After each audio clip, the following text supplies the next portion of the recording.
Gotta fix my title. We did not get to 30 yesterday. We got to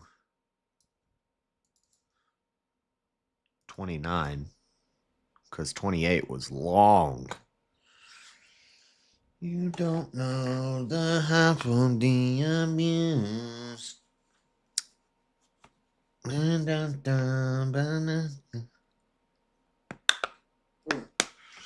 Hold on one second.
Huh. Well,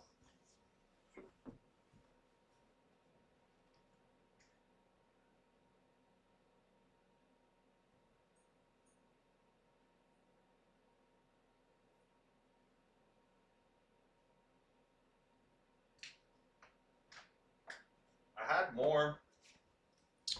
The heck? I had more coffee zins. Hey.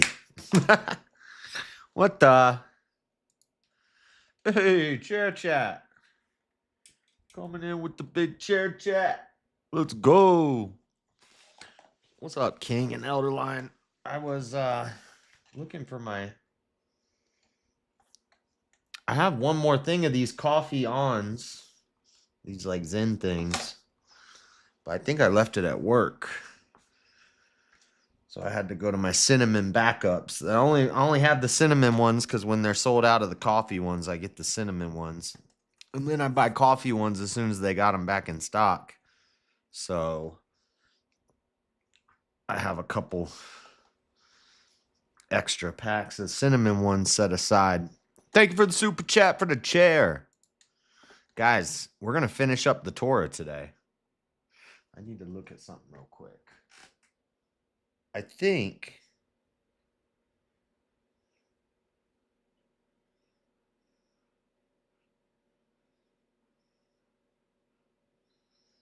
I did.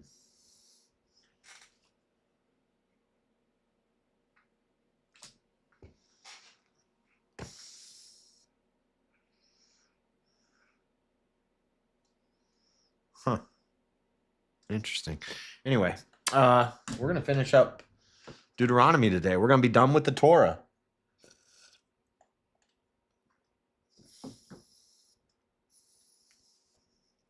When did I start this? Anything coffee flavored is offensive to me. What are you, British? What do you drink? Tea? What are you drinking? Tea? The heck?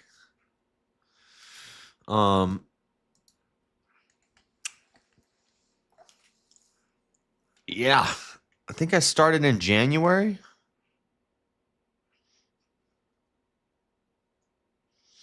So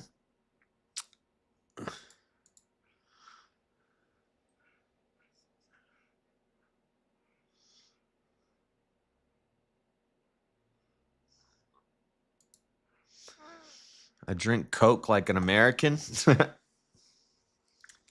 January, February, March, and now it's the beginning of April. Check this out.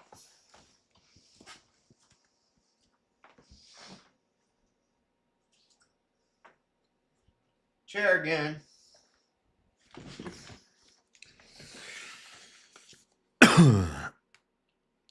That's a Ryzen 9 9950X. Little tiny box, little tiny little chip in there. But that is the second best CPU on the market right now. It's better than the Intel i9. It's better than the Intel i9 14,000 or whatever it is. The top of the line i9 was on par with the Ryzen 9 7950X and XR.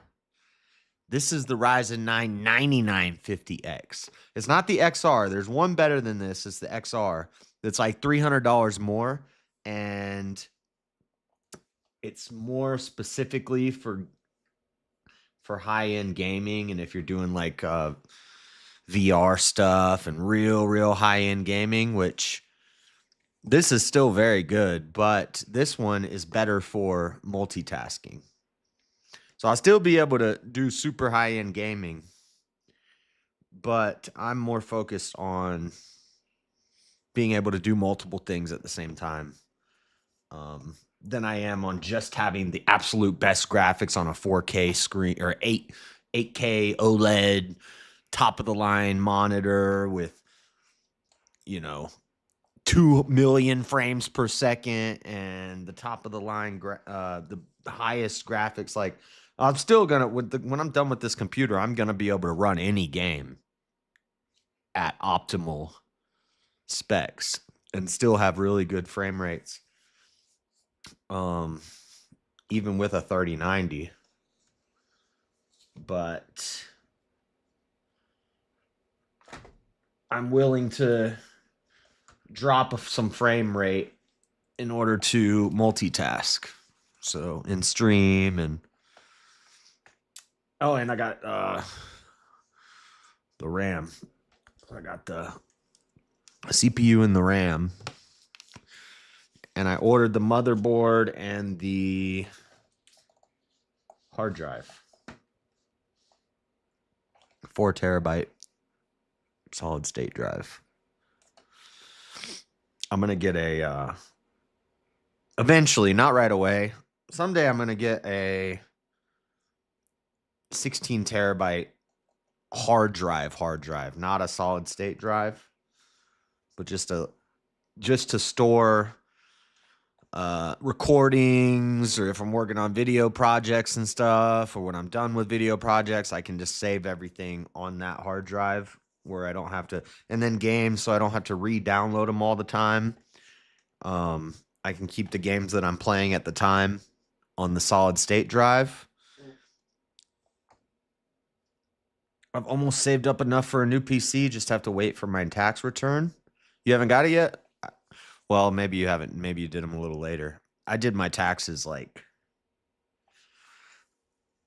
right away, and I already got my return.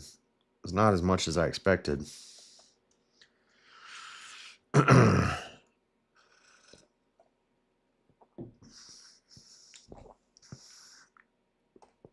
Stop spending $200 on books every week. How do you spend $200 unless you're collecting books?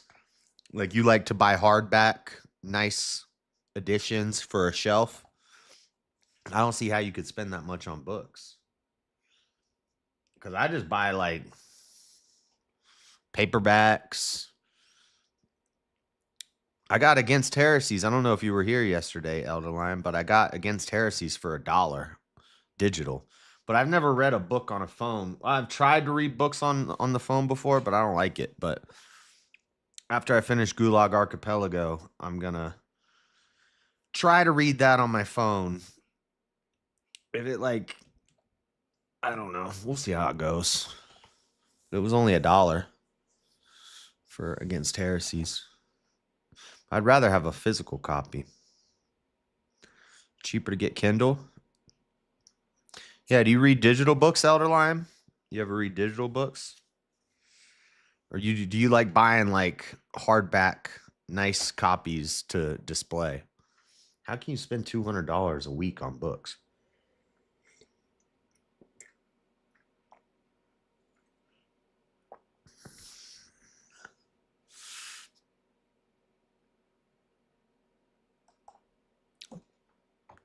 I like having the books so I can put notes in them. Yeah. Yeah, that's true. Do you write in them or do you use Posties? I need some Post-it notes. That's what I need to get, some Post-it notes. Some books I'll write in, some books I don't. Like I have notes in I have highlighting and notes in Gulag Archipelago. It's a slow read. It's a slow read. Anyway, speaking of reading, let's finish up the Torah. Let's get finished with the books of Moses. We have 5 chapters left in Deuteronomy.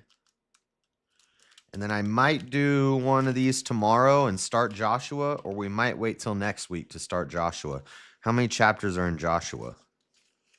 I'm pretty excited about when we get to Joshua. Oh, there's only...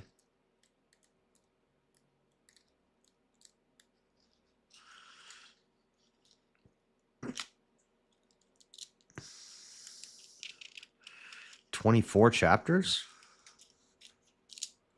Yeah, Joshua's pretty short. It's only, looks like 24 or 25 chapters. We'll get through Joshua quick. This bookmark is in, I believe it's in Kings. This bookmark is from my last read through. I was working from the front, just reading through it. And I got to 1 Kings 5. Because I pretty much read every book in the Bible.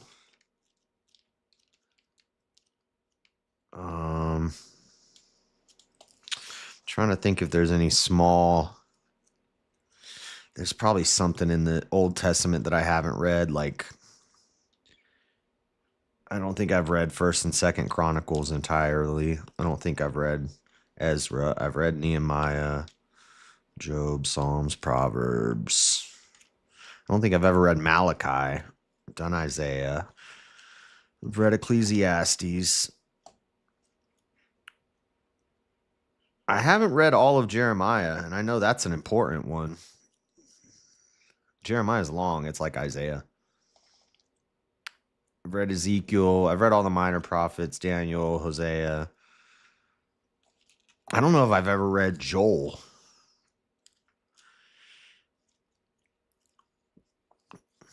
Because I've always just like read books, bounced around. I've studied every book of the New Testament in depth and done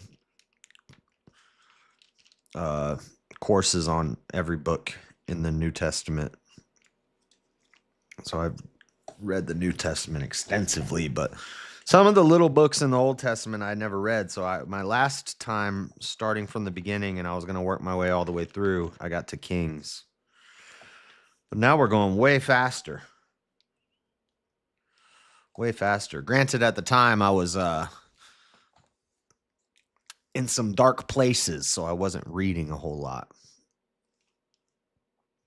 What are you guys talking about? I've been Post-it notes.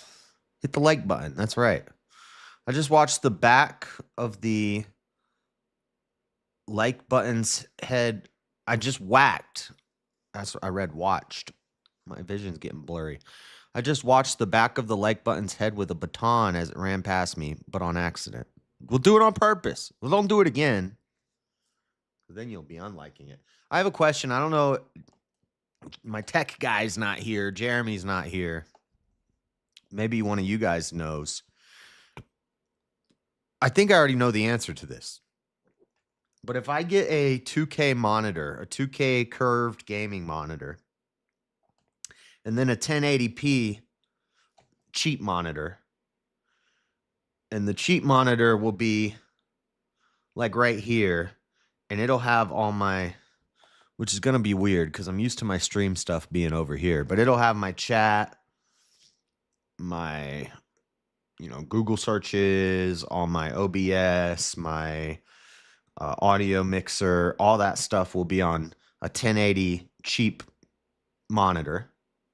And then the gaming monitor is going to curve. I'm going to put it in the corner here, which is going to cause problems because of this shelf right here. Unless I mount it.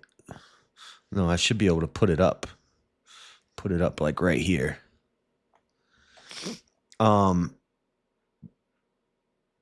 Does that cause problems if one of them's 1080p and one of them's 2K? I don't think it does, because I think this computer screen is 1080p and this TV is old as dirt.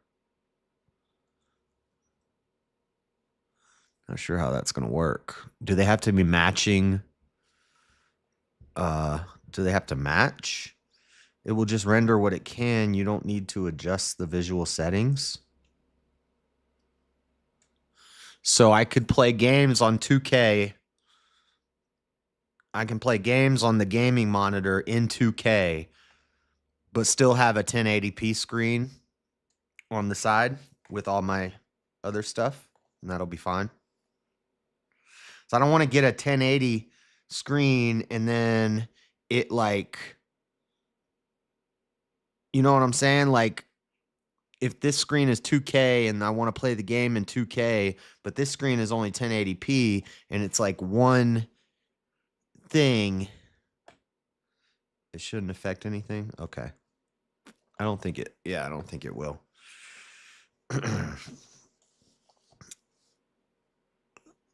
I'm doing like planning. I'm going to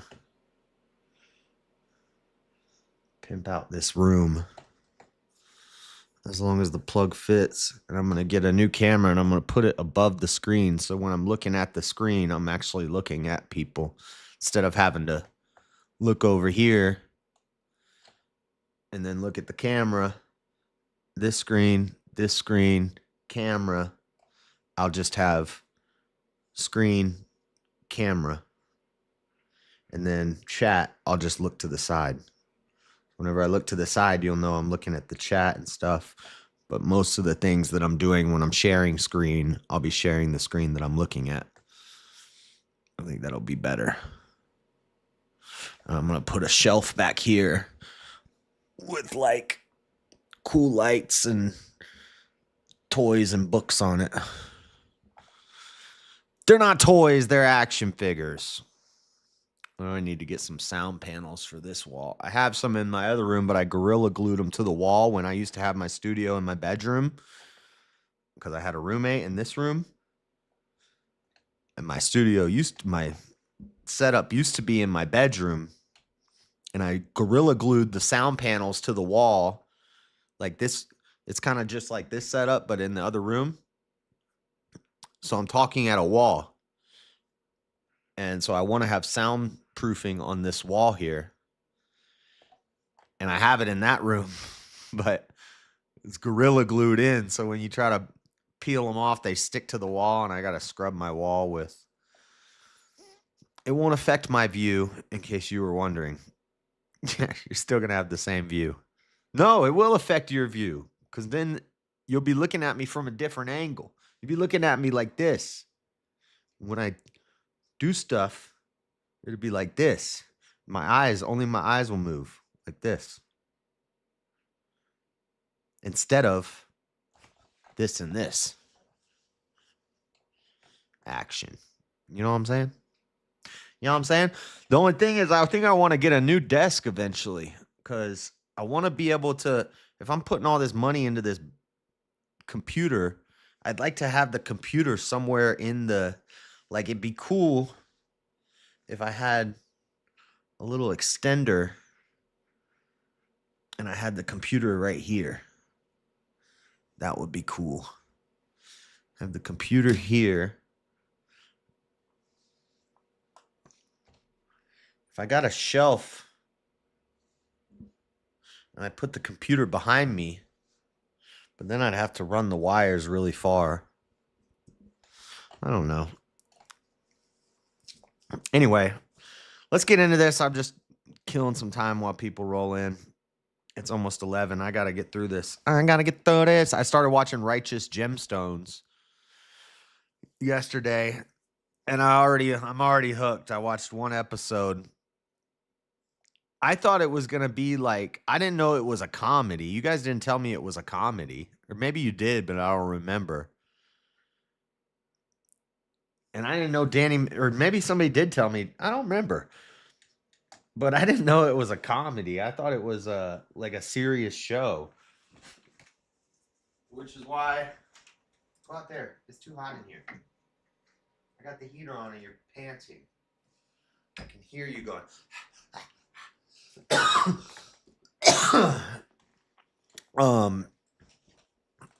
What's it called? Yeah, I didn't realize it was a comedy. Can you get a computer that makes it so we don't have to see you at all? Give the real hero the spotlight, the chair.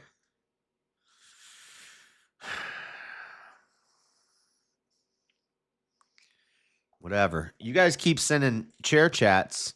One day you're going to replace chair with a new chair. How are you going to feel about that? The entire point was to surprise you. Well, it did surprise me. I thought it was like a serious show about mega churches, and I thought it was going to be like Hollywood dogging on the Christians as usual. And that's why I was like, I don't think I'm going to like it. If it's just about like making Christians look bad by calling attention to the mega churches, which nobody likes anyway, then I'm not going to like it. But I didn't realize it was meant to be a joke, and it is funny. We didn't. We called it satire on the mega church. Just wait. I've only watched one episode, and they've already murdered a guy. Spoiler alert, if you haven't watched it yet. They murdered 2 guys in the first episode. What the? But I also watched the reason I figured out it was comedy was because I watched the Theo Von interview with Adam Devine, Theo Von podcast with Adam Devine, and he was talking about the show and how Danny McBride's on it. And I was like, Adam Devine and Danny McBride are in that show? It's got to be funny because I loved Workaholics. It's got to be funny. And it is funny. But you know what? They spoiled it. He spoiled it. He said in the 3rd season, Adam Devine's character is now an openly gay character, which you kind of can tell he's going to turn out that way just from the first episode. Dude, his friend has 666 tattooed on his chest, and he's like, I'm so happy you came here after your days as a Satan worshiper. I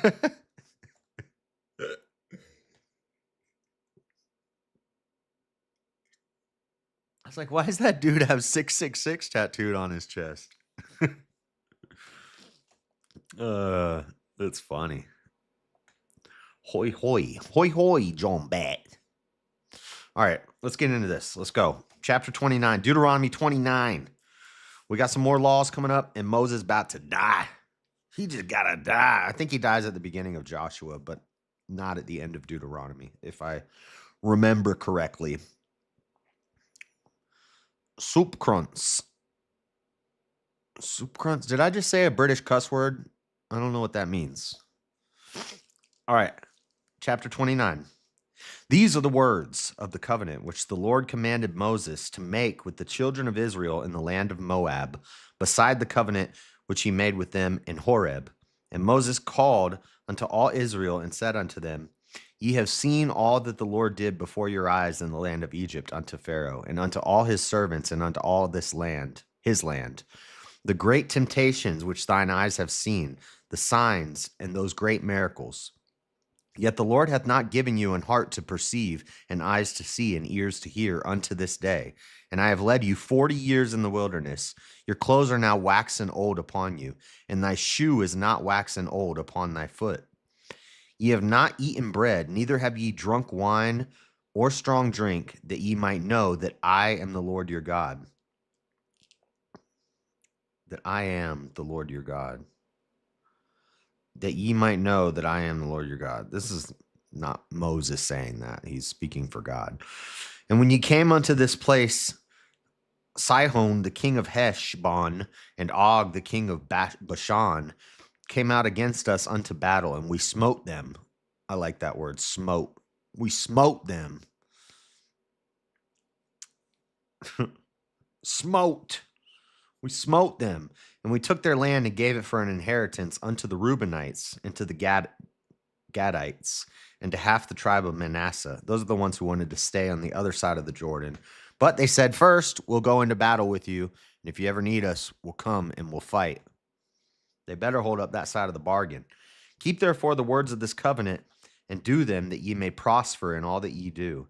Ye stand this day, all of you, before the Lord your God, your captain of your tribes, your elders and your officers, with all the men of Israel, your little ones, your wives, and thy stranger that is in thy camp, and the hewer of thy wood unto the drawer of thy water, that thou shouldest enter into covenant with the Lord thy God, and into his oath which the Lord thy God maketh with thee this day, that he may establish thee today for a people unto himself, and that he may be unto thee a God, as he hath said unto thee, and as he hath sworn unto thy fathers, to Abraham, to Isaac, and to Jacob.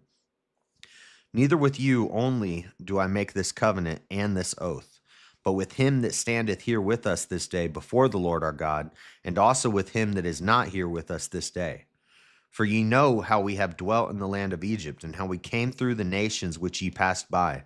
And ye have seen their abominations, and their idols, wood and stone, silver and gold, which were among them. Lest there should be among you man or woman or family or tribe whose heart turneth away this day from the Lord our God, to go and serve the gods of these nations, lowercase g on that one. Lest there should be among you a root that beareth gall and wormwood. And it come to pass, when he heareth gall and wormwood, a root that beareth gall and wormwood is like a disease that's going to rot the entire plant, the entire tree. And it came to pass, when he heareth the words of this curse, that he blessed himself in his heart, saying, I shall have peace, though I walk in the imagination of mine heart, to add drunkenness to thirst. Where's my highlighter? I don't know where the blue highlighter went. Whatever, we got the orange one. I like that.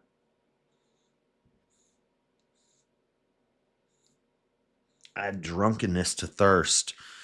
The Lord will not spare him, but then the anger of the Lord and his jealousy shall smoke against that man, and all the curses that are written in this book shall lie upon him, and the Lord shall blot out his name from under heaven.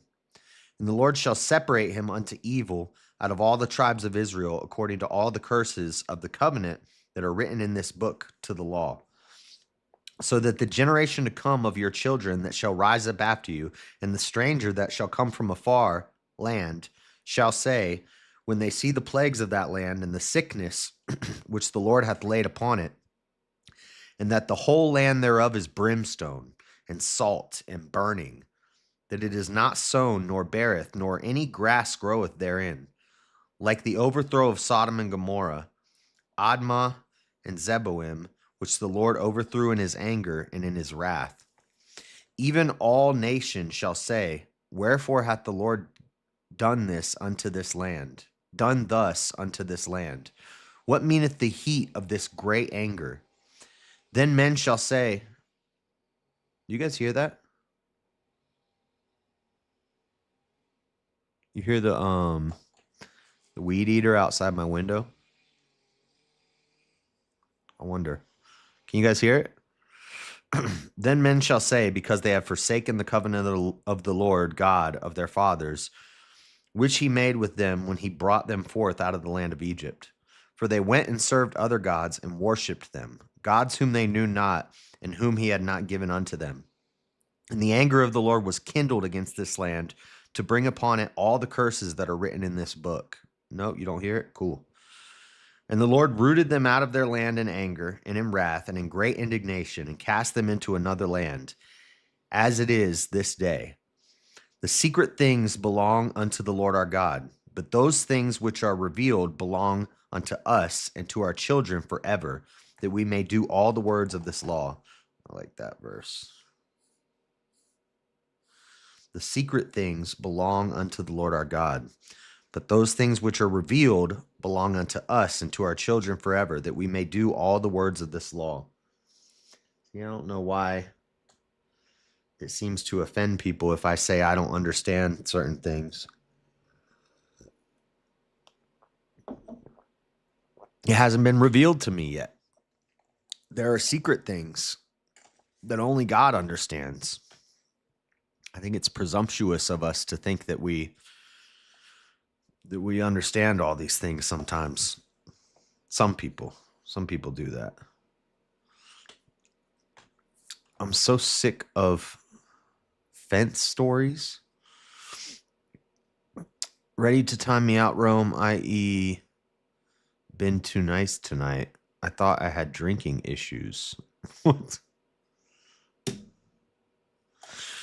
All right. We got to get through this.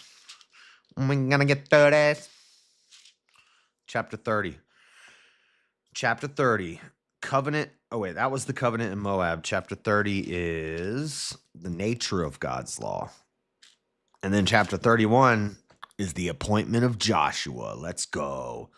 And it shall come to pass when all these things are come upon thee, the blessings and the curse which I have set before thee, and thou shalt call them to mind among all the nations, whither the Lord thy God hath driven thee, and shalt return unto the Lord thy God, and shalt obey his voice according to all that I command thee this day, thou and thy children, with all thine heart and with all thy soul. That then the Lord thy God will turn thy captivity and have compassion upon thee, and will return and gather thee from all the nations whither the Lord thy God hath scattered thee. If any of thine be driven out unto the outmost parts of heaven, from thence will the Lord thy God gather thee, and from thence will he fetch thee.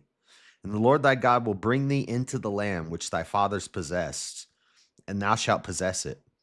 And he will do thee good and multiply thee above thy fathers.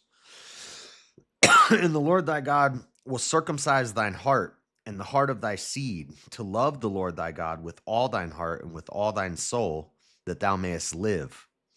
And the Lord thy God will put all these curses upon thine enemies, and on them that hate thee, which persecuted thee. And thou shalt return and obey the voice of the Lord, and do all his commandments which I command thee this day. And the Lord thy God, this is some prophecy, and the Lord thy God will make thee plenteous in every work of thine hand, in the fruit of thy body, and in the fruit of thy cattle, and in the fruit of thy land, for good. For the Lord will again rejoice over thee for good, as he rejoiced over thy fathers. If thou shalt hearken unto the voice of the Lord thy God, to keep his commandments and his statutes, which are written in this book of the law, and if thou turn unto the Lord thy God with all thine heart and with all thine soul, for this commandment which I command thee this day, it is not hidden from thee, neither is it far off. It is not in heaven, that thou shouldest say, who shall go up for us to heaven and bring it unto us, that we may hear it and do it? Neither is it beyond the sea, that thou shouldest say, who shall go over the sea for us and bring it unto us, that we may hear it and do it? But the word is very nigh unto thee, in thy mouth and in thy heart, that thou mayest do it. I like that. The commandment is not in heaven. The commandment's not over the sea. It's not hidden. It's in your heart, and it's in your mouths, that you can know it and speak it. The word is very nigh unto thee, in thy mouth and in thy heart, that thou mayest do it. Based. See, I have set before thee this day life and good and death and evil. In that I command thee this day to love the Lord thy God, to walk in his ways, and to keep his commandments and his statutes and his judgments, that thou mayest live and multiply. And the Lord thy God shall bless thee in the land whither thou goest to possess it. But if thine heart turn away, so that thou wilt not hear, but shall be drawn away, and worship other gods and serve them, I denounce unto you this day that ye shall surely perish, and that ye shall not prolong your days upon the land whither thou passest over Jordan to go and possess it. I call heaven and earth to record this day against you, that I have set before you life and death, blessing and cursing. Therefore choose life, that both thou and thy seed may live. This was if you watch my, I don't want to always go into free will, but if you watch my stream that I did like 2 or 3 years ago, almost 3 years ago now, we're coming up on the 3-year anniversary. Almost 3 years ago, the stream I did about free will, before I ever did a debate about it or anything like that, I did a stream where I talked about it, and I went through all the verses that people say reference free will. And that's one of the important ones that people will point to. And this is why, what is the verse about? It's not good to argue over philosophical gobbledygook. It doesn't say that exactly, but kind of says something like that.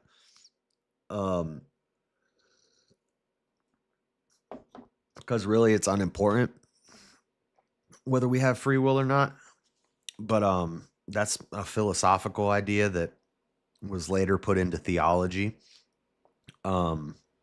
But people will point to this verse and say this says that we have free will because it says choose life. But I don't see it that way. I see a command. I call heaven and earth to record this day against you, that I have set before you life and death, blessing and cursing.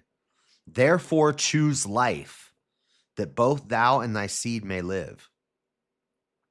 So it's commanding you what to choose. So I don't want to give this away, because if I ever do debate Elder Lion, this is the opening that I've been working on, but it has to do with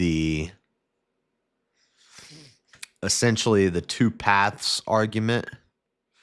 People will say, like Speakeasy said this before, he said, there's two paths in front of you, and God knows what happens at the end of each path.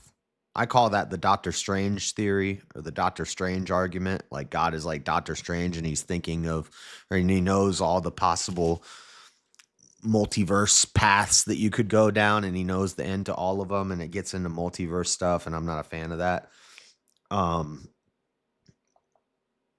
But my analogy, the way I would change it, would be there's two paths, and on one side, you have your father, and he's telling you, hey, that path is going to be tough.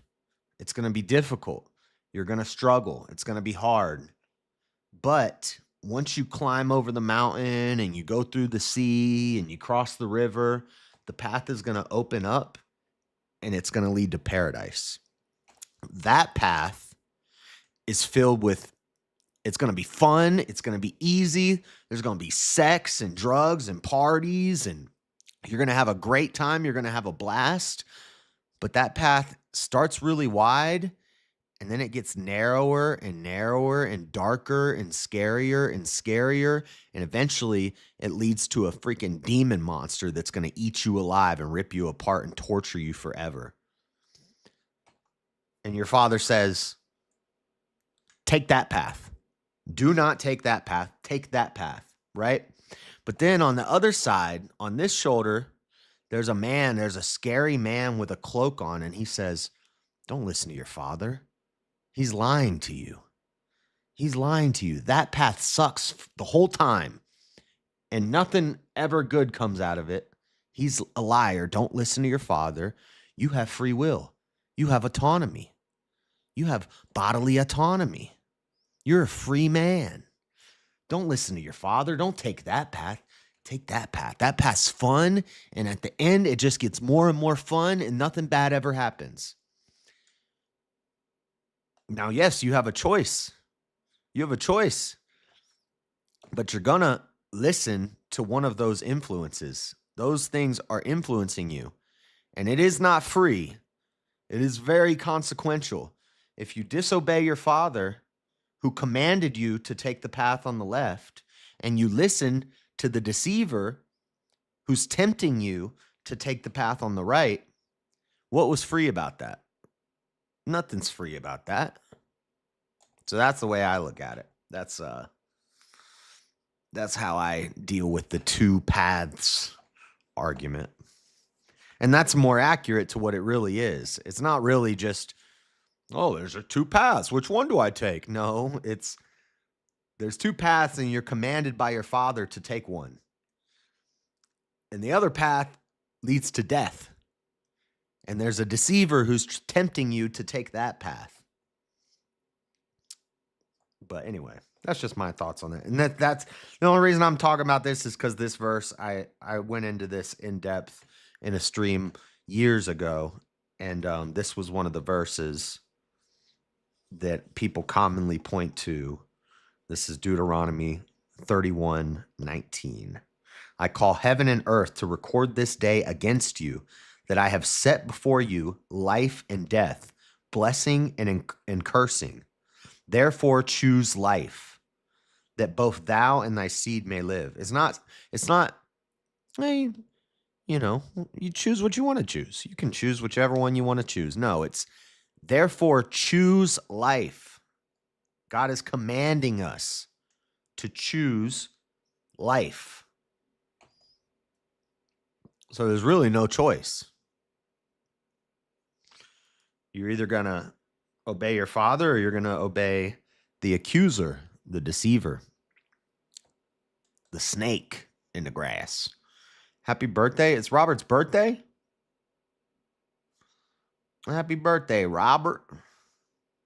Ready? You guys ready? We're going to sing him a song. Ready?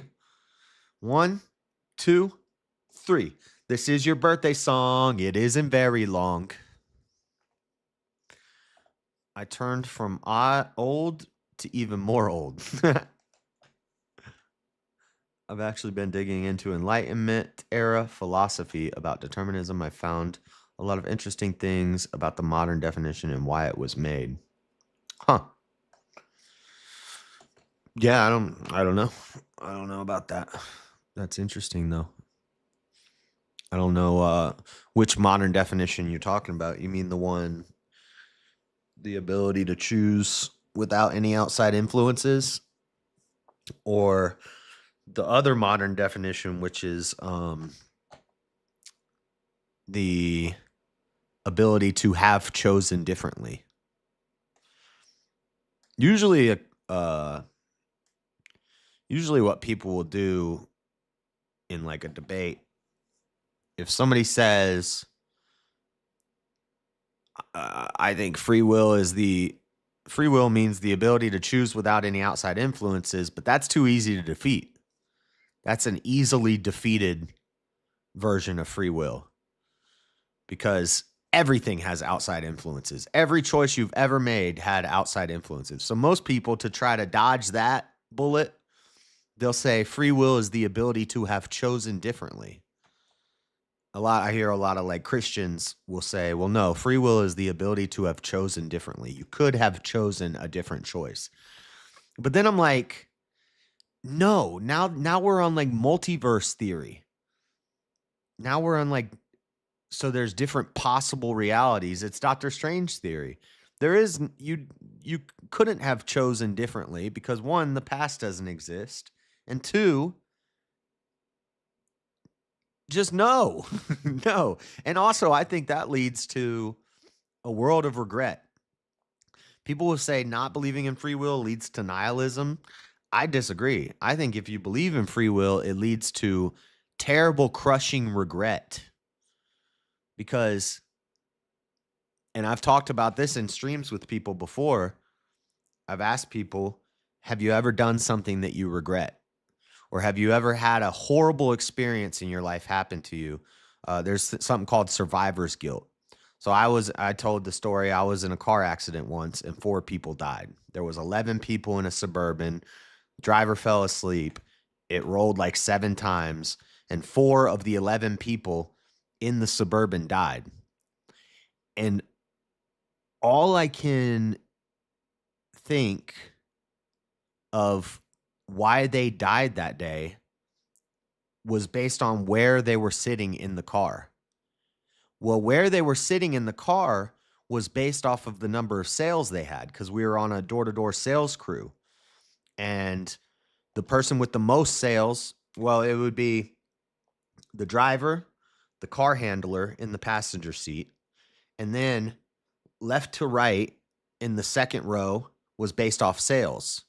And so first seat was Nikki, second seat was me. We had the 2 highest sales that day. And then third seat, fourth seat, and then the next row, 2, 6, 7, 8, 9. There was 3 people in the second row of the Suburban, and then they're left to right in order of sales that they had on the day. And then in what we called, I'm going to cuss in the Bible stream, but this is what we called it. We called it well shit. The very back of the Suburban, like the cargo area, there was 2 people back there. And they had the lowest sales on the day. They wobbed.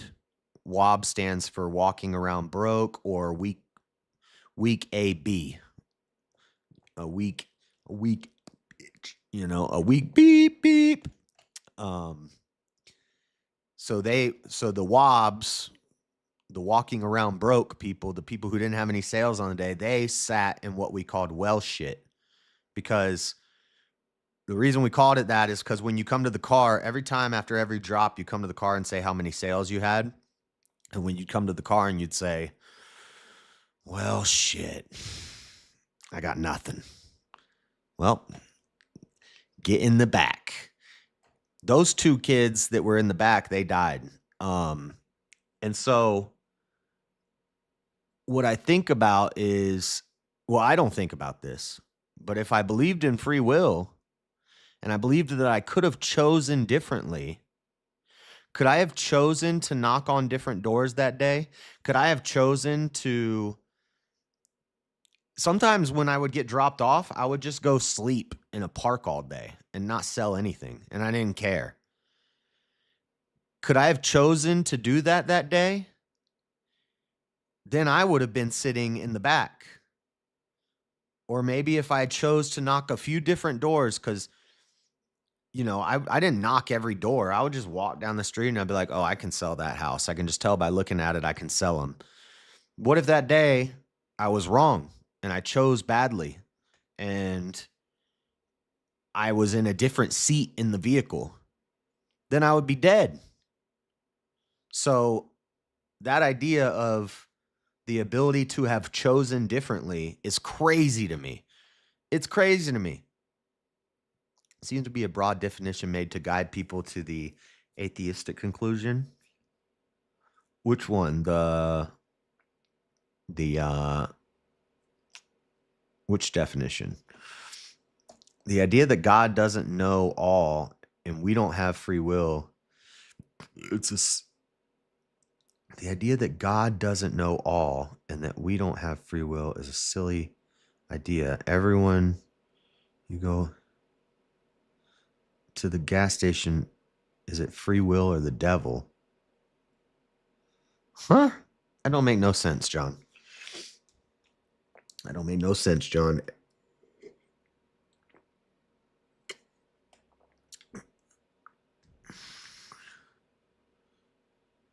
So you're talking your only experience to represent all experience? No, I'm giving you an example.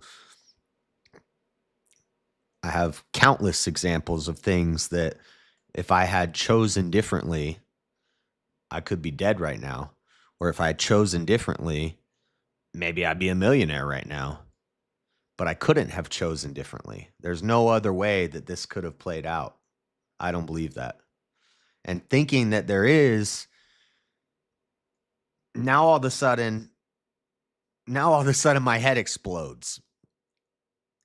And it leads to crushing depression and from the regret. Like, dang, I could have chosen differently, and none of these bad things would have happened. I wouldn't have ended up homeless. I wouldn't have ended up on drugs. I wouldn't have ended up in jail.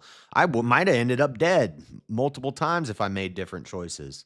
I might not be here, or I might be a millionaire, or I might be, I don't know, I might be in prison. I might be famous. I don't know. Who knows?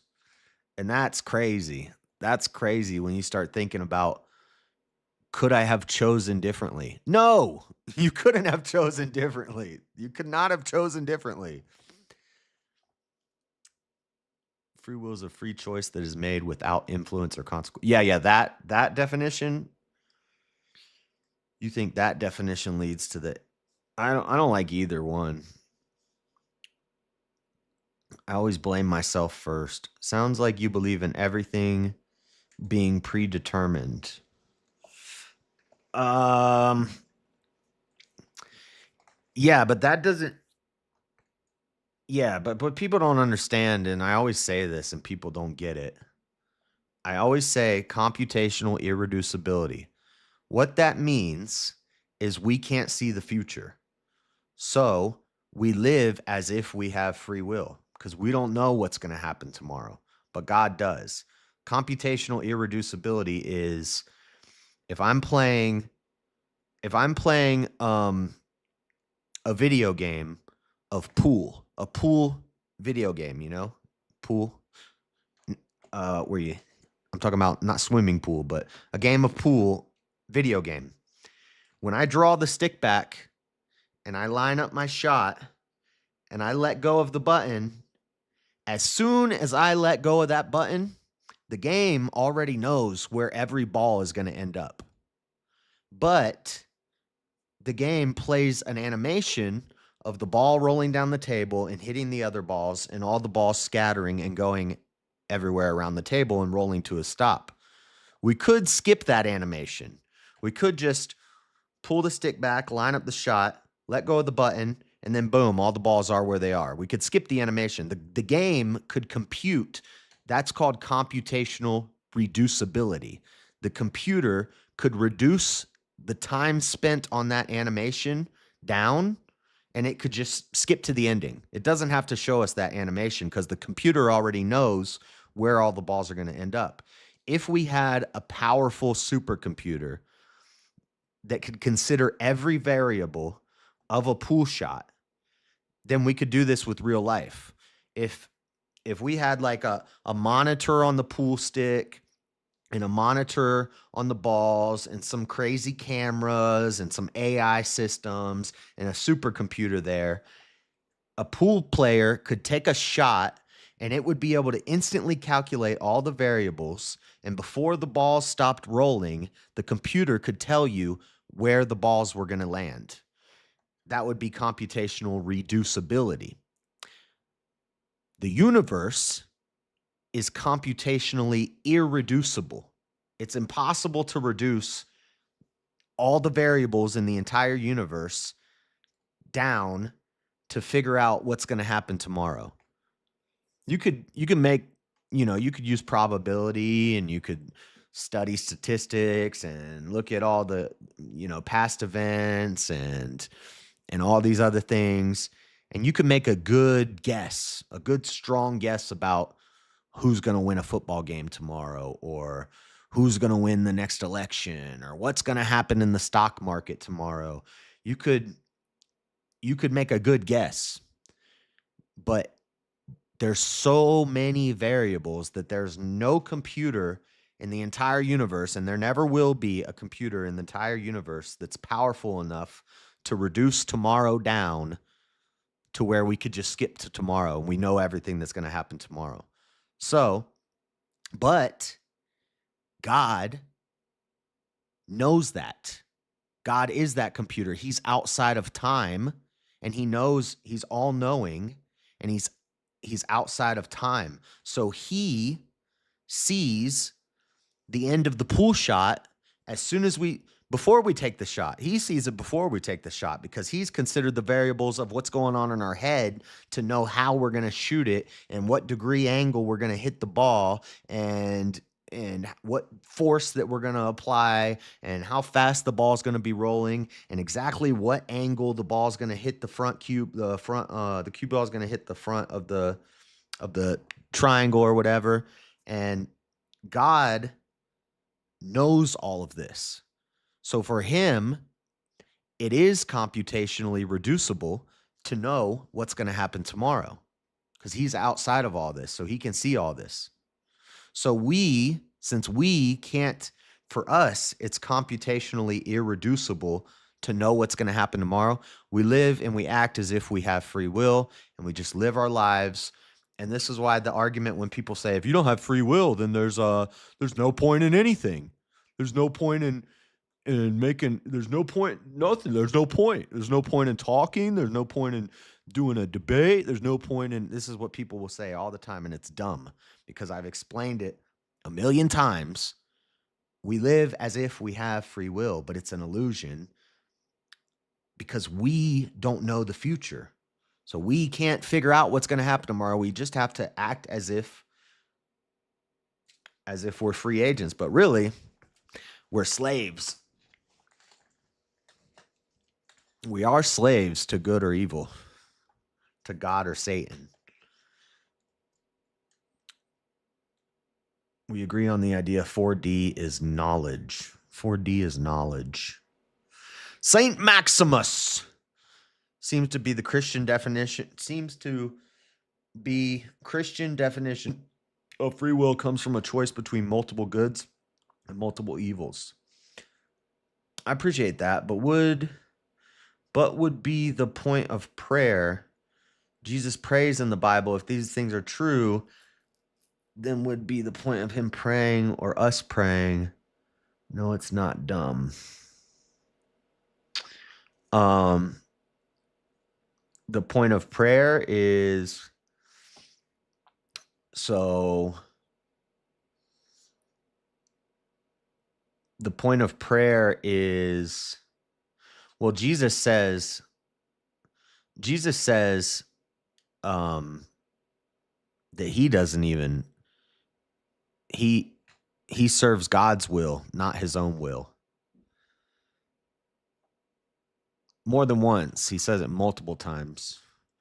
He says, I came here not of my own will.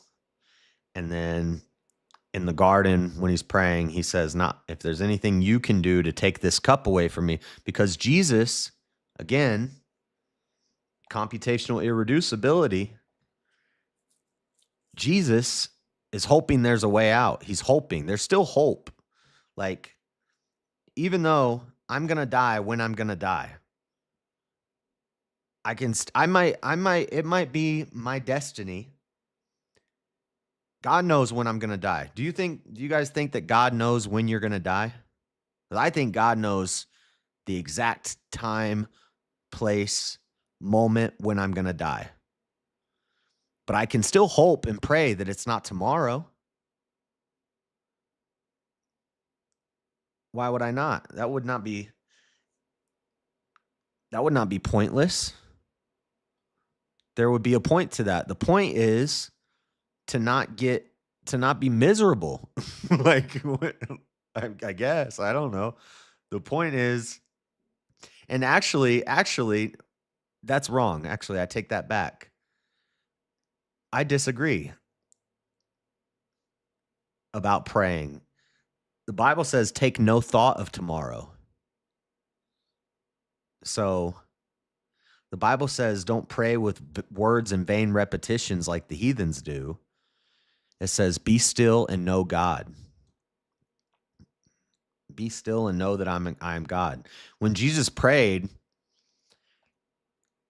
he was basically just talking to his Father. It's like if your father is the it's like if your father's God. I know that God knows when I'm going to die, and God might know that I'm going to get hit by a truck and die tomorrow.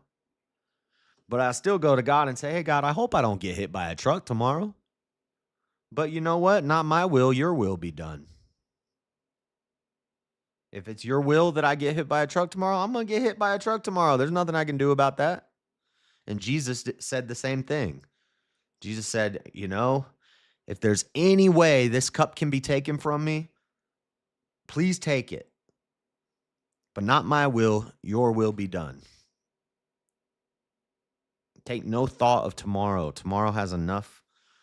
What's the exact verse? How's the exact phrasing go?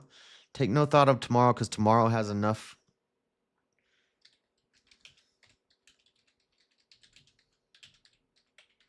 I like that verse. I always forget what it is. Matthew 6:34. What's the exact words?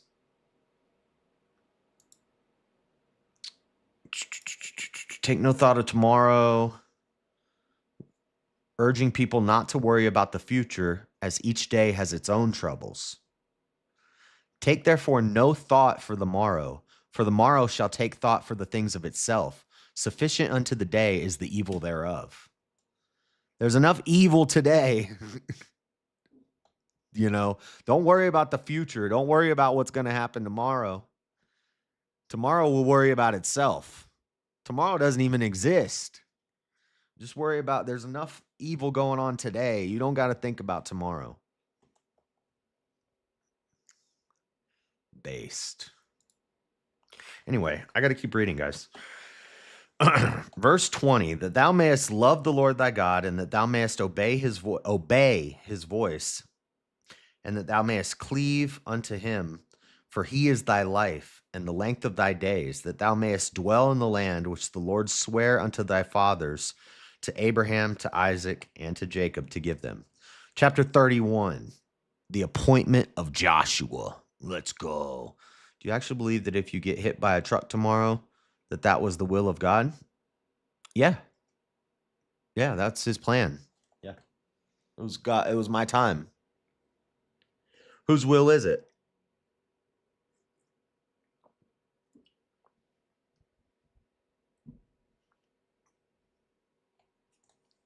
Who else is? It's the truck driver's will. The truck driver just freely willed himself to end my free will. Then how free is my will if any random person could just put an end to it at the drop of a hat? When's God's B-Day or Mary's? We know their kids' B-Day. Well, we don't necessarily know Jesus's birthday. We have some good guesses, and we don't know Mary's birthday. As far as I know, maybe the Catholics. I don't know. Maybe the Orthodox or the Catholics have a date, but I don't know the date of Mary's birthday. And God's B-Day, God wasn't born. He's out. he's he was the unbeginned beginning, the uncreated creator, he always was. He ain't got no B-Day, Rome. But that is nice. I know you're just trying to celebrate God's birthday. You celebrate God's birthday every day. His birthday is infinite. Yeah, God's birthday is every moment of every day. Is Orthodox Christmas different than Christian Christmas?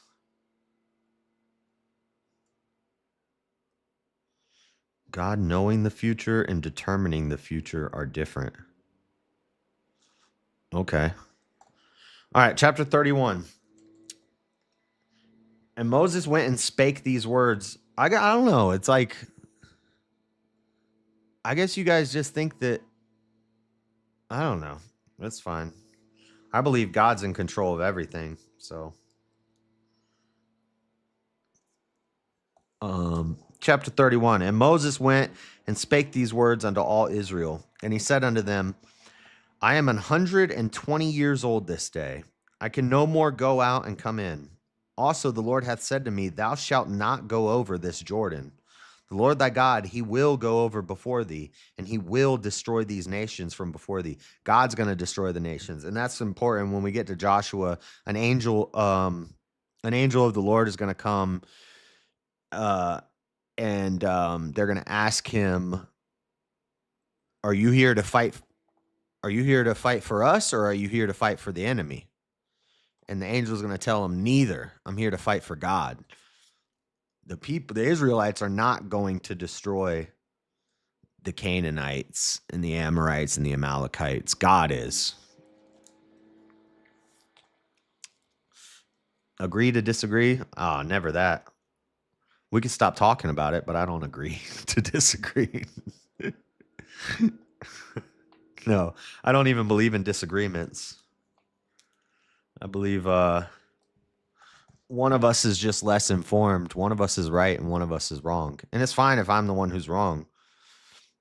But we're not gonna know till we dead. And I know for sure one thing I'm not gonna do is get to the pearly gates and say, "Hey God, I got one question. Do we have free will?" That's the last thing that's gonna be on my mind. I'm gonna be like, thank God I never have to have that conversation again.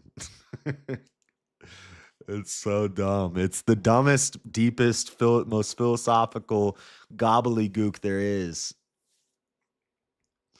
I'm simply God's prototype. What? Thou shalt not go over this Jordan, blah, blah, blah, blah, blah, blah. And the Lord thy God, he will go before thee, and he will destroy these nations from before thee, and thou shalt possess them. And Joshua, he shall go over before thee, as the Lord hath said.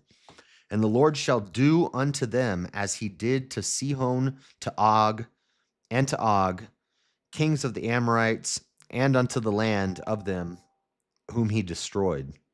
And the Lord shall give them up before your face. So was it the Israelites' free will that destroyed the Amorites? Or was it God destroying the Amorites? That ye may do. It says in Leviticus, when somebody dies from murder or from manslaughter, that it was God's plan that they die that day. When somebody dies, it's actually just speaking about manslaughter, but I think it probably applies to murder too.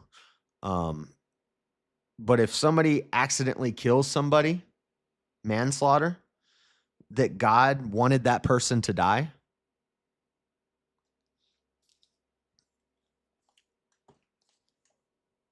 It was God smoting. God was smoting. Smoting. That's a cool word. And the Lord shall give them up before your face, that ye may do unto them according to all the commandments which I have commanded you. Be strong and of a good courage. Fear not, nor be afraid of them. For the Lord thy God, he it is that doth go with thee. He will not fail thee, nor forsake thee. And Moses called unto Joshua and said unto him in the sight of all Israel, Be strong and of good courage, for thou must go with this people unto the land which the Lord hath sworn unto their fathers to give them, and thou shalt cause them to inherit it. And the Lord, he it is that doth go before thee. He will be with thee. He will not fail thee, neither forsake thee. Fear not, neither be dismayed. And Moses wrote this law and delivered it unto the priests, the sons of Levi, which bear the ark of the covenant of the Lord, and unto all the elders of Israel. And Moses commanded them, saying, At the end of every 7 years, in the solemnity of the year of release, in the feast of tabernacles, when all Israel is come to appear before the Lord thy God in the place which he shall choose, thou shalt read this law before all Israel in their hearing. Gather the people together, men and women and children, and thy stranger that is within thy gates, that they may hear and that they may learn and fear the Lord your God and observe to do all the words of this law, and that their children, which have not known anything, may hear and learn to fear the Lord your God, as long as ye live in the land whither ye go over Jordan to possess it. And the Lord said unto Moses, Behold, thy days approach that thou must die. Thou must die. Thy days approach that thou must die. Remember when he told Aaron, go up on that mountain and you're going to die. And, and Aaron was like, well, dang, okay. I mean, Aaron could have just not gone up the mountain, right? I don't believe that. I guess some people do. That thou must die. Call Joshua and present yourself in the tabernacle of the congregation, that I may give him a charge. And Moses and Joshua went and presented themselves in the tabernacle of the congregation. And the Lord appeared in the tabernacle in a pillar of cloud, and the pillar of cloud stood over the door of the tabernacle. And the Lord said unto Moses, Behold, thou shalt sleep with thy fathers, and this people will rise up and go a whoring after the gods of the strangers of the land. So God's already telling Moses what's going to happen before it happens. Whither they go to be among them, and will forsake me, and break my covenant which I have made with them. And you know what they do? They forsake him and they break his covenant, just like he said they would. It's almost like he knew what was going to happen before it happened. It's almost like they didn't have a choice. Like it was predetermined. It's crazy. Then my anger shall be kindled against them in that day, and I will forsake them, and I will hide my face from them, that they shall be devoured. And many evils and troubles shall befall them, so that they will say in that day, Are not these evils come upon us because our God is not among us? And I will surely hide my face in that day. I will surely hide my face in that day for all the evils which they have wrought, and that they are turned unto other gods. Now therefore write ye this song for you, and teach it to the children of Israel. Put it in their mouths, that this song may be a witness to me, for me, against the children of Israel. For when I shall have brought them into the land which I swear unto their fathers, that floweth with milk and honey, and they shall have eaten and filled themselves and waxen fat, then will they turn unto other gods and serve them and provoke me and break my covenant. And it shall come to pass, when many evils and troubles are befallen them, that this song shall testify against them as a witness, for it shall not be forgotten out of the mouths of their seed. For I know their imagination, which they go about even now, before I have brought them into the land which I swear. Moses, he knows their imagination before he even brings them into the land. He knows what's going to happen. Moses therefore wrote this song the same day and taught it the children of Israel. And he gave Joshua the son of Nun a charge, and said, Be strong and of good courage, for thou shalt bring the children of Israel into the land which I swear unto them, and I will be with thee. And it came to pass, when Moses had made an end of writing the words of this law in a book until they were finished, that Moses commanded the Levites which bear the ark of the covenant of the Lord, saying, Take this book of the law and put it in the side of the ark of the covenant of the Lord your God, that it may be there for a witness against thee. For I know thy rebellion and thy stiff neck. They're stubborn. Behold, while I am yet alive with you this day, ye have been rebellious against the Lord, and how much more after my death? Gather unto me all the elders of your tribes and your officers, that I may speak these words in their ears, and call heaven and earth to record against them. To record against them. Same thing. For I know that after my death ye will utterly corrupt yourselves, and turn aside from the way which I have commanded you. And evil will befall you in the latter days, because ye will do evil in the sight of the Lord, to provoke him to anger through the work of your hands. And Moses spake in the ears of all the congregation of Israel the words of this song until they were ended. The song of Moses, Moses' song of joy. Maybe 32, 33. I got to read fast.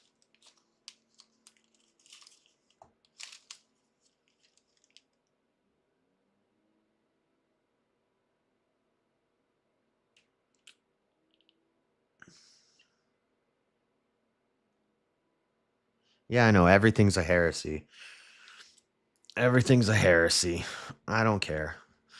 Chapter 22. Chapter 32. The narrow path is filled with heresies.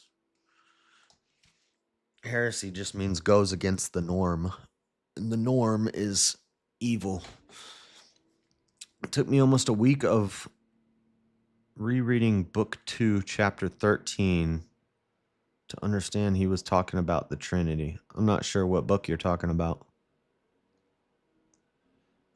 Oh, something from Irenaeus. Aeneas? Irenaeus? What about my Aeneas? What is Harry Potter's thoughts on this? I don't know. Chapter 32. This is Moses' Song of Joy. I wonder if I can find it. Moses' Song of Joy sang in Hebrew. I bet you I can find it. The heck is that?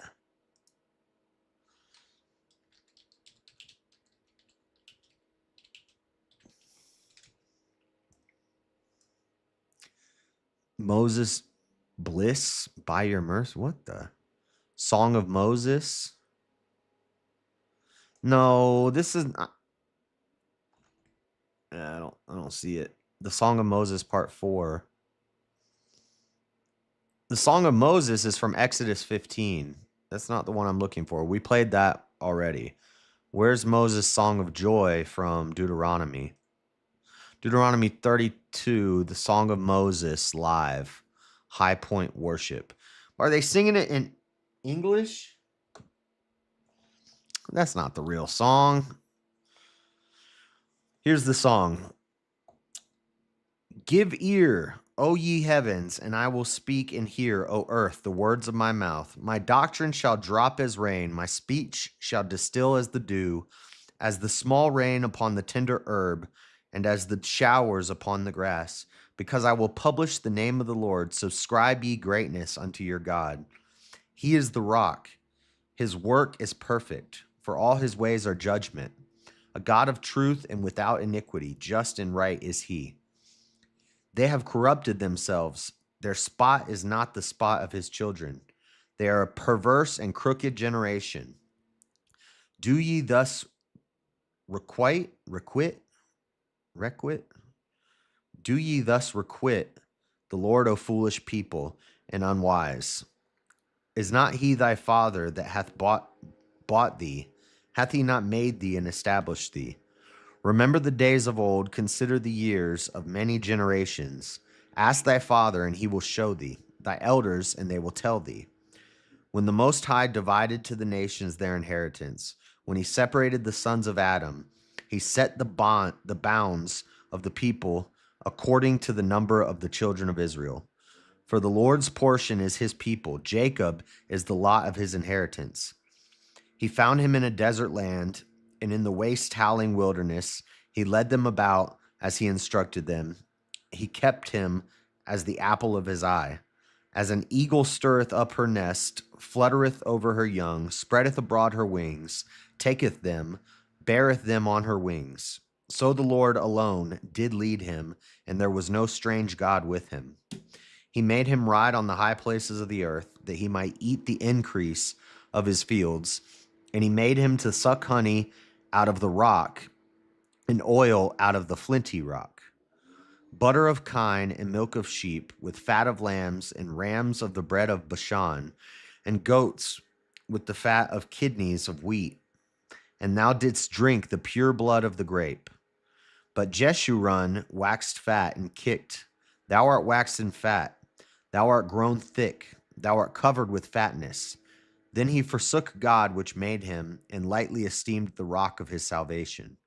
They provoked him to jealousy with strange gods. With abominations provoked they him to anger. They sacrificed unto devils, not to God, to gods whom they knew not, to new gods that came newly up, whom your fathers feared not. Of the rock that begat thee, thou art unmindful, and hast forgotten God and formed thee. And when the Lord saw it, he abhorred them, because of the provoking of his sons and of his daughters. And he said, I will hide my face from them. I will see what their end shall be. for they are a very forward generation, children in whom is no faith. You guys still don't hear that? It's like right outside my window. It's very annoying.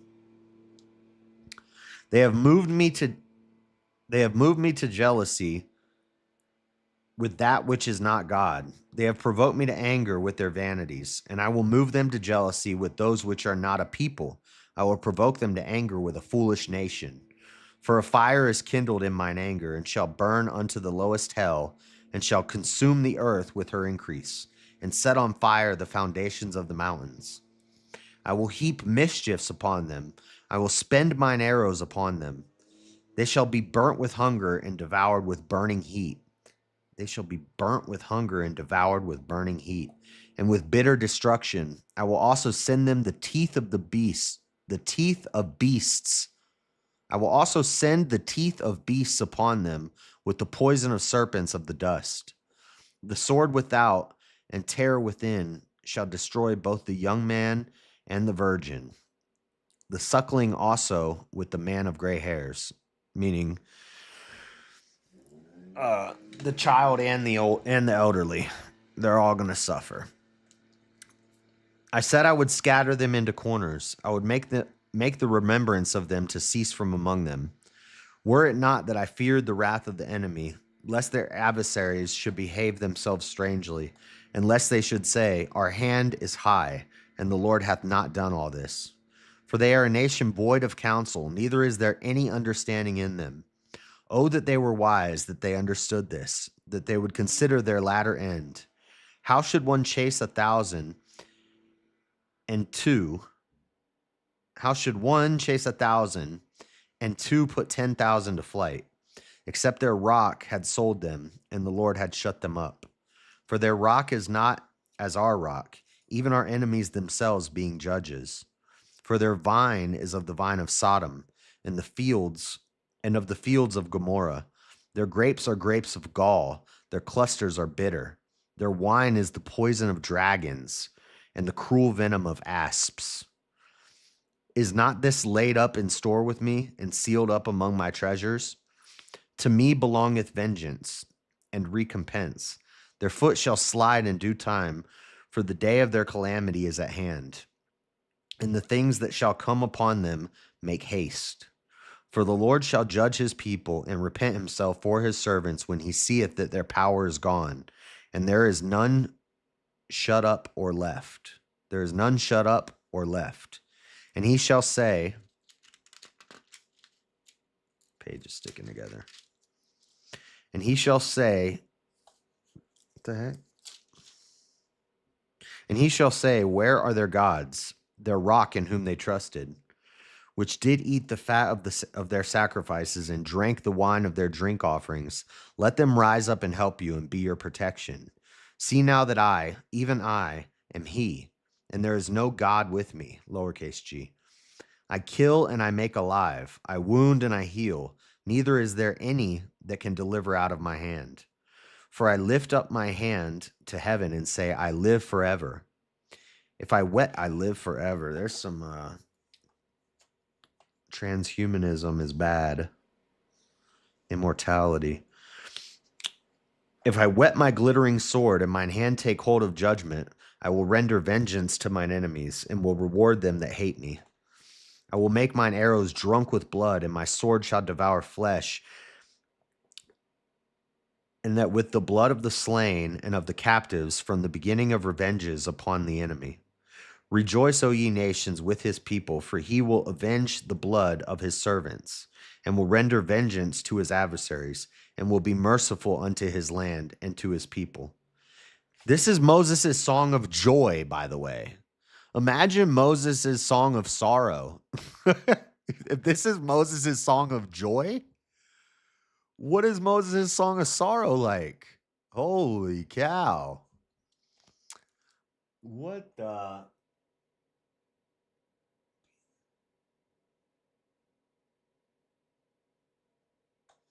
Yeah, being the rock is claiming to be God, but in that part he was saying that the man is going to find another god and claim to be his own rock. and he's going to be cursed. JS highlights those haymakers for debate purposes. Sometimes I highlight stuff for debate purposes. Sometimes I highlight stuff because it's something I want to talk about in the future. Sometimes I just highlight it because I just think it's cool. Like there's verses that I read and I just like them, so I just highlight it. They're just like that'd be something cool to say. You know, like Samuel L. Jackson in Pulp Fiction. I just read it and I'm like, that's just something cool to say. So I highlight it.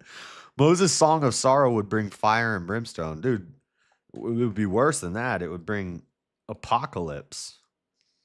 Where was I?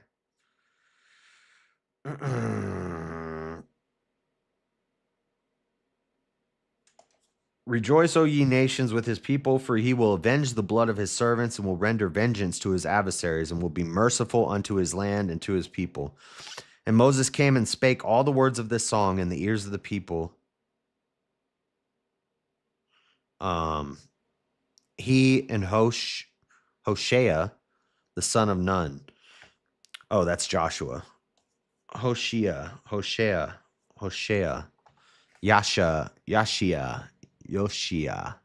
Yoshia, from the Hebrew Yosha, derivative of the Hebrew Yosha, meaning strength. And then Yeshua is a derivative from Yoshia, which is a derivative of Yosha. So Jesus and Joshua both come from the root word meaning strength. When Catholics think Peter claims to be the rock, oh yeah, the rock that I build this church. Yeah, I've heard that. And I've heard the like the arguments against it too. But Ezekiel 25:17. MacGyver, give him electrical tape and a toothpick. There's no telling what he would do. Claimed. Yeah, Jesus says. Yeah, and then I've heard people say that he's not talking about Peter, he's talking about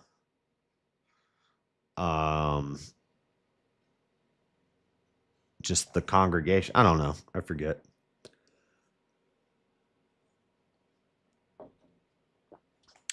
I'm in Old Testament mode right now. I'll have to brush up on that stuff when we get to the New Testament.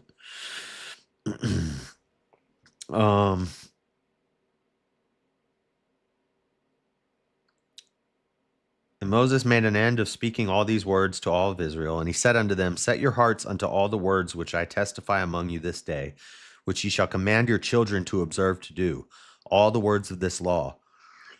For it is not a vain thing for you, because it is your life.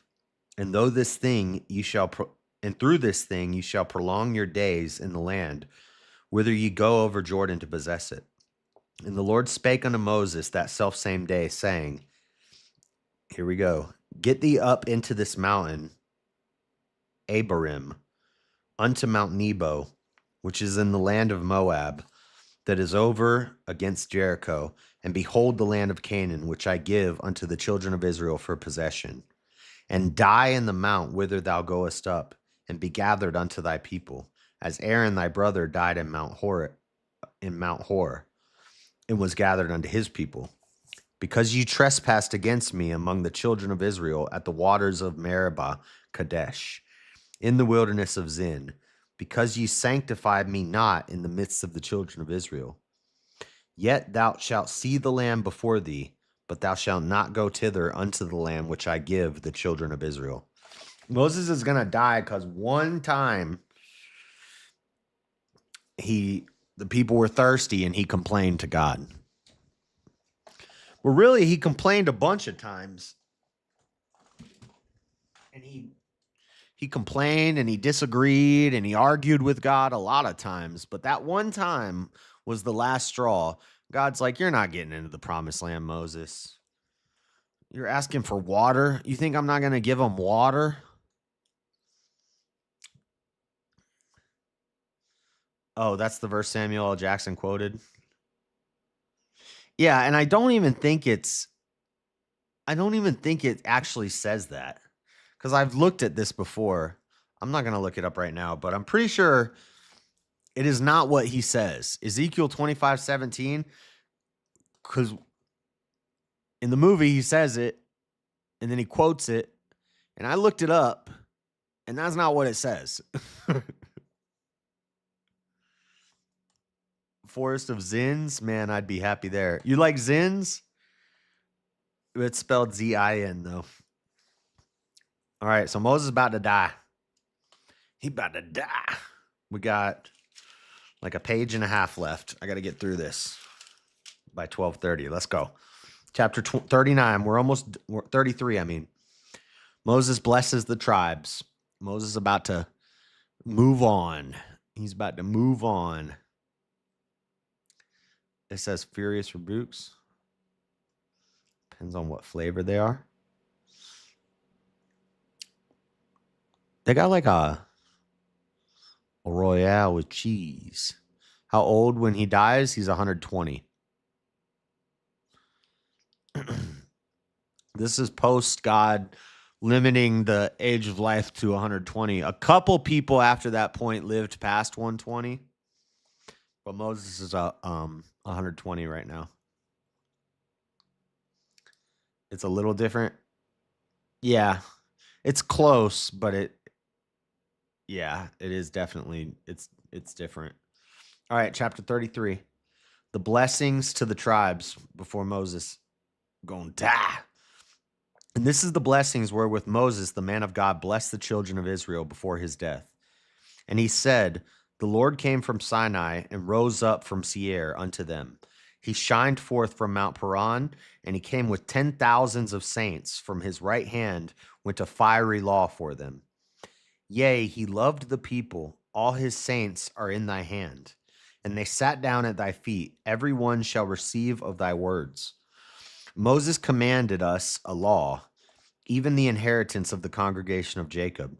And he was king in Jeshurun when the heads of the people and the tribes of Israel were gathered together. Let Reuben live and not die, and let not his men be few. And this is the blessing of Judah. And he said, hear, Lord, the voice of Judah, and bring him unto his people. Let his hands be sufficient for him, and be thou an help to him from his enemies.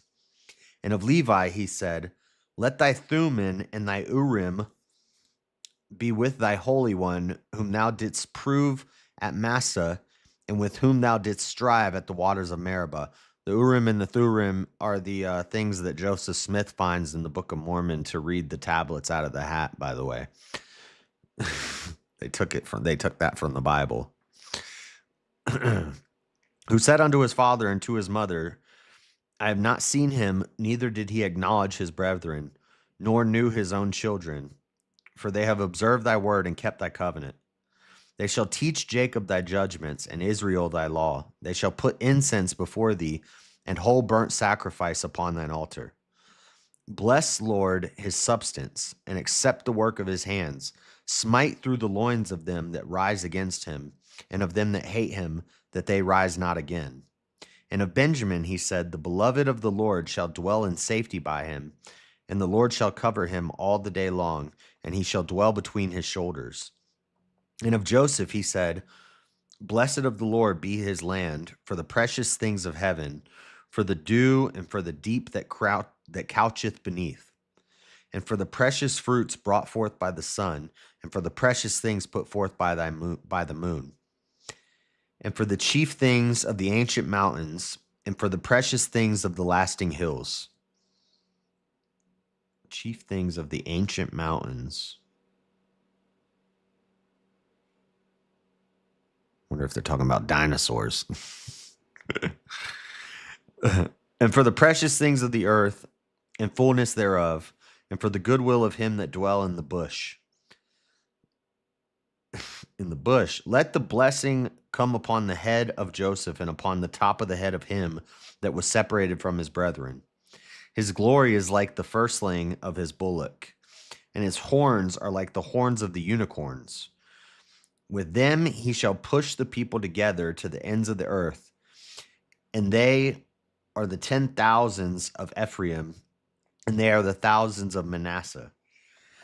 And of Zebulun he said, Rejoice, Zebulun, in thy going out, and Issachar in thy tents. They shall call the people unto the mountain. There they shall offer sacrifices of righteousness, for they shall suck of the abundance of the seas, and of treasures hid in the sand. And of Gad he said, Blessed be he that enlargeth Gad. He dwelleth as a lion, and teareth the arm with the crown of the head. And he provided the first part for himself, because there in a portion of the lawgiver was he seated. And he came with the heads of the people, he executed the justice of the Lord and his judgments with Israel. And of Dan he said, Dan is a lion's whelp, he shall leap from Bashan. And of Naphtali he said, O Naphtali, satisfied with favor, and full with the blessing of the Lord, possess thou the west and the south. And of Asher he said, Let Asher be blessed with children.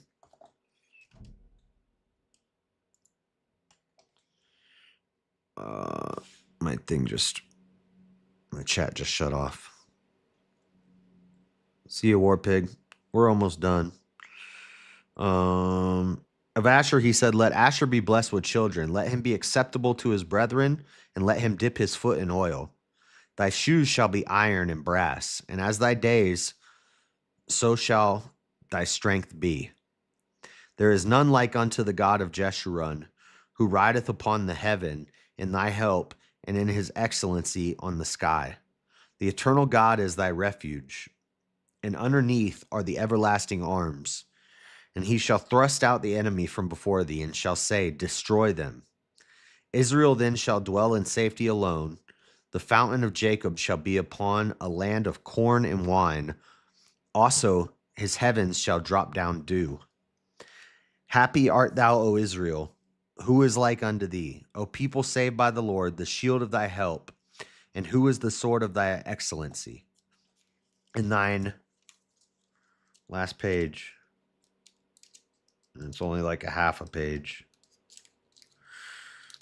Who is the sword of thy excellency, and thine enemies?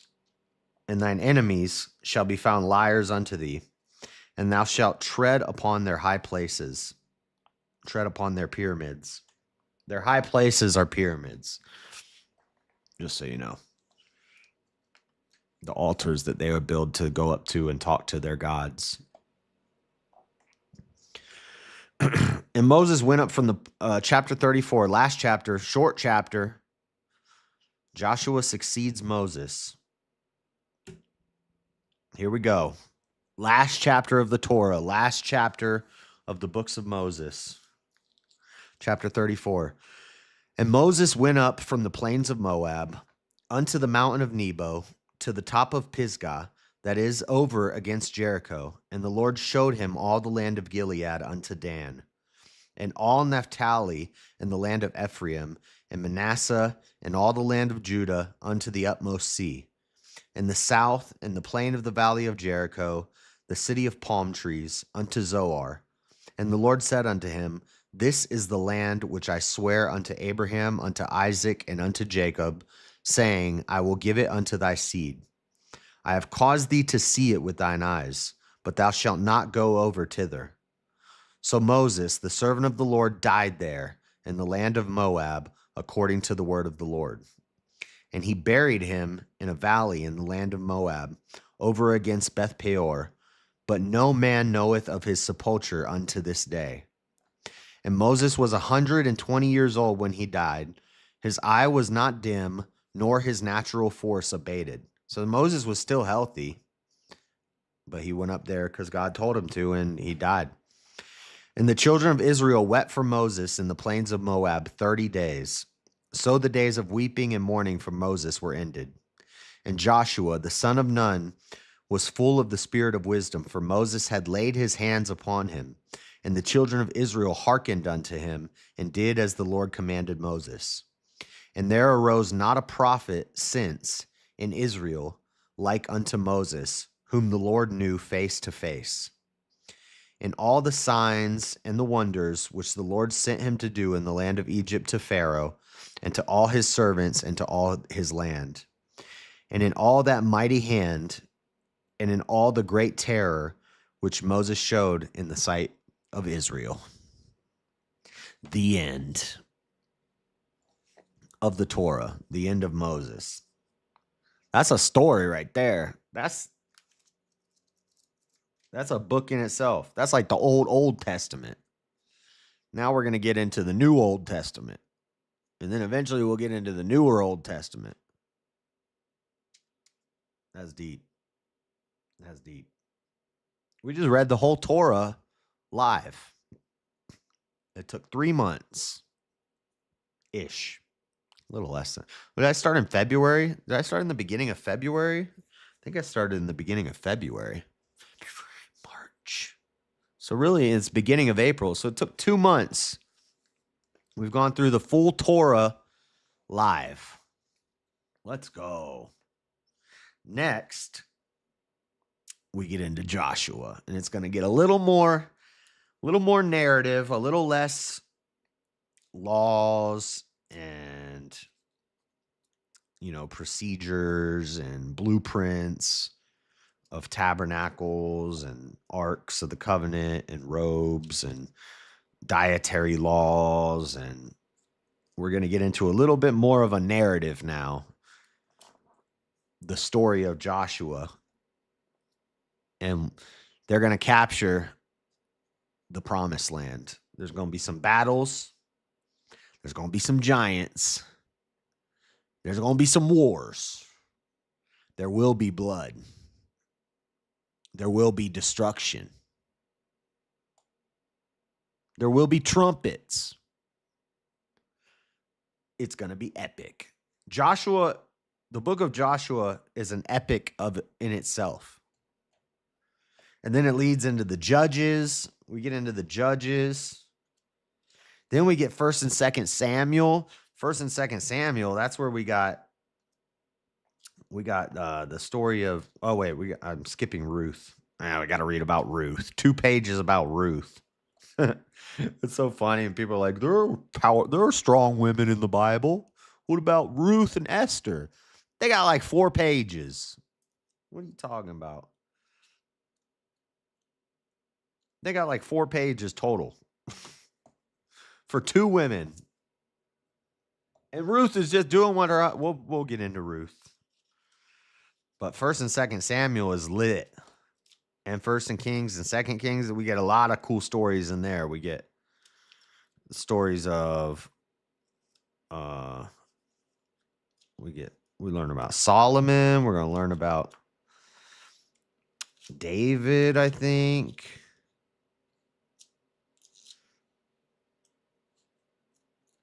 The Judges. Oh, yeah. We got some cool stuff coming up. That was the Torah, though. There were some slow parts. There were some rough bits where, it was a bit of a drag, a bit of a trudge getting through it. Elijah and Kings is a W. Elijah's based. Yep. Oh, yeah. Elijah's based. I like Elijah. Elijah didn't die. He got taken up. We'll talk about that. When we get to that, I'll probably show some pictures of what people think it looked like. I think it was an Oraphim, but people think it was a flying saucer because it was like a wheels of fire. People say, well, that's an alien. It's always on when I'm at the gym, there's always a History Channel on one of the TVs, the treadmill that I usually get on. There's a TV and it's always showing at the time that I'm there, it's always Storage Wars. And then a news like CNN or something. And then one channel is like History Channel. And it's always like ancient Egypt aliens, and there's some cool ones like monsters, like sea monsters and dragons and stuff. But there's always ones about aliens. And it's like ancient stories from the Bible, like the story of Elijah depict UFOs. And it's like, get out of here with that mess.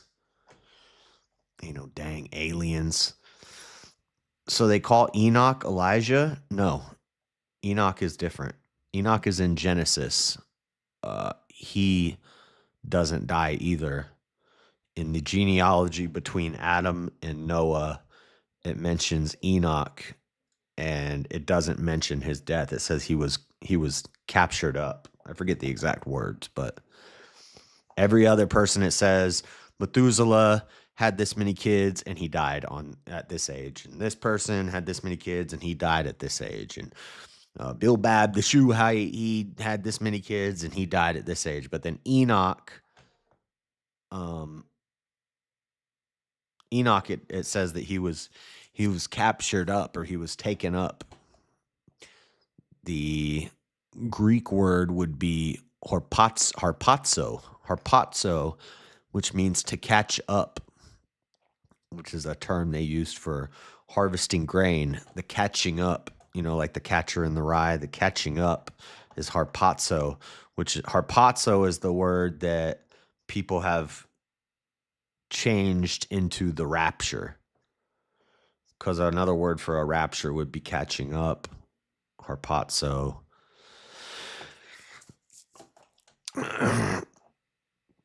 Isn't Elijah the son of Noah? Negative. I don't know. No, Elijah isn't until much later in Kings. Moses might have had a son named Elijah. I forget the names of his sons. Of Noah. I don't think so. I don't think he had. No. Him and Samson are the two you identify with the most. Samson's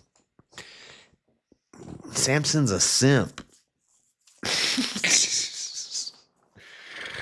I used to think Samson was so cool until I read it as an adult. When I was a kid, I would read it and I was like, Samson's so cool. He's got a hot lady. He's strong. He takes out the pillars. Then as an adult, I read it and I was like, Samson's a simp. How you going to get lied to 3 times? How you going to get deceived and tricked by the woman 3 times, and each time she shows you that when you tell her, she's going to go and take it and use it against you, and you do it again 2 more times? Simping. I think Moses' son is Solomon. No. What? No. The ending of Samson is what I escaped. Huh. You'll have to tell me about it another time, because I'm about to go. That's why Solomon got the ark? No. No. The Ark of the Covenant was left in the hands of the Levites. Moses had a son, right? But it was not Solomon. Solomon isn't till years and years and years and generations later. They're all Israelites, so they're all related, but it would be samping. You samping. That's true. No. The Ark of the Covenant was left in the hands of the Levites. Specifically the I forget. We read it not too long ago. The 4 sections of the Levites, and the one group was in charge of the ark. But those guys are gonna get killed because they're gonna drop the ark. I forget their names, but we'll get to it eventually. But they drop the ark, and he tries to stop it from hitting the ground, and he gets struck down dead. You know, Hebrew is the new Greek, right? No, I don't know that, because it's wrong. Where are you getting this stuff? Does your name say Secrets? Secretio? Secreto? All right, man. Now you're making no sense. He hasn't made any sense this whole time. When did he make sense in the first place? Moses is the new Greek. Greek or Hebrew is the new Greek. No. Hebrew was around way before Greek was. Greek came like 1,000 years later. Some weird Gnostic voodoo going on. And then he types stuff and then he retracts the messages. Why do you keep doing that? It's annoying. It makes my chat look weird. I don't like the way it looks. Stop deleting your messages. Moses is Egyptian.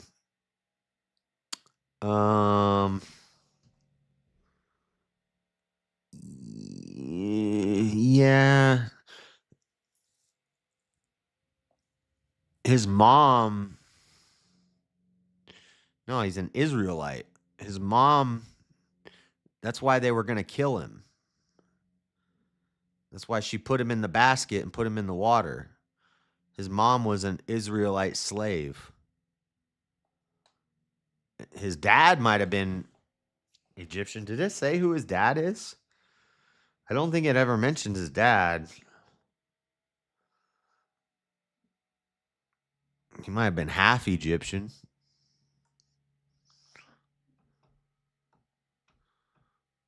But no, he was raised. No, he was born of Israelite slaves who left him in the water because they were killing all of their kids. And then he got picked up by the daughter of Pharaoh in the basket and brought into, and he got raised in Egypt. Stop deleting your messages. That's annoying. There's no point in it. I already read what you wrote. All right, I got to go, guys. It's 12:30. Let me see if there's somewhere I can raid you to.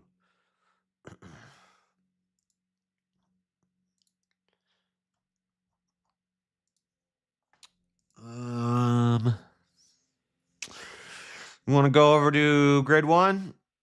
Let's go say hi to Grid 1. I'll send you over there. All right, guys. Have a good day. I'm going to go watch Righteous Gemstones and go to bed. And I will see you. I might do this tomorrow, and we might start Joshua tomorrow, or we might wait till next week. You'll know when I know. You'll know tomorrow morning when I know if I do it or not. If you see me here around 10:30, then we're doing it. If you don't, then we're not. And if we're not, then I'll see you at VK tomorrow night. Or, well, I'm hoping it happens tomorrow night, but regardless, I'll be streaming tomorrow night. So, God bless, guys. In Hebrew, pre-Masoretic Hebrew is based on hieroglyphs. Hebrew is based on hieroglyphs? I don't know if I agree with that. I learned that God and Hake have the same B-day. God doesn't... Oh, daily B-day. He's just so dumb, bro. All right, later, guys. I'll see you tomorrow night for sure. Maybe tomorrow morning. We out. Say what up to Grid for me. Spam his chat with chairs. Spam a bunch of chairs in his chat. Later.